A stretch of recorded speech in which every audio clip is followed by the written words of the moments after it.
To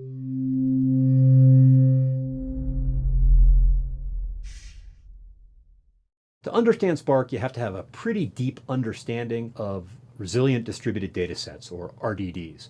We took a quick look at them in the word count example, but I'd like to dive in a little harder now and look at the API, look at some of their properties, and really try to get you an understanding of what they are.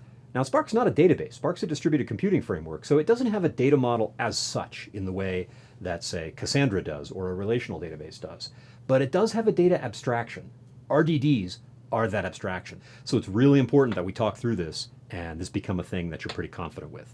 Now, the very words resilient, distributed, and dataset require a little bit of explanation. It is, of course, a dataset. It's a collection of data items of some kind. It's distributed, meaning you've got too much work to do it on one computer. It's also resilient. So the cluster is able to maintain pieces of RDDs around the cluster, recompute them as needed. That's a core function.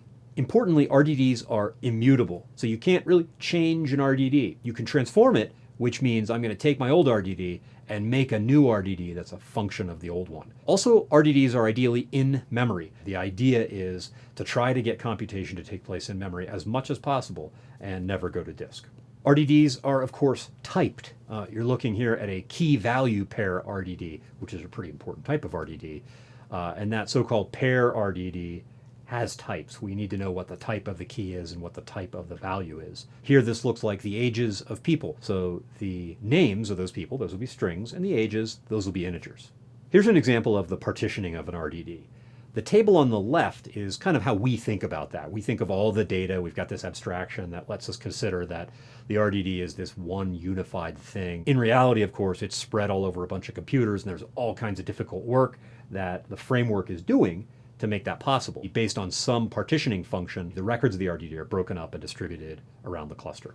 And because Spark remembers the lineage of the data, or it keeps this graph of the computational steps, we're able to tolerate the loss of some part of our data. If you look at the slide, the top node had Alice and Tom originally, and the middle node had Sarah, Bob, Ron, and Bob. Well, that middle node died, and so its records got distributed to the other two nodes. It was effectively removed from the cluster, and that work was given to other nodes. RDDs are immutable. This is key. Because Spark is a distributed framework and adopts paradigms from functional programming, anything it can do to make data immutable is going to simplify everything else that the framework does and that our development does with it. So RDDs are read-only things. We can create them. We can effectively destroy them or allow them to kind of pass out of existence. We can't change them in place. All we can do is take an RDD and transform it into a new one.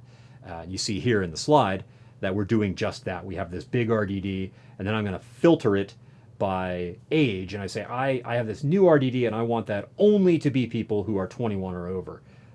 And I've done that. That new RDD that I've created on the right has that filter applied. But I have not done anything to alter the source RDD, because I can't. They're immutable, and that's a good thing.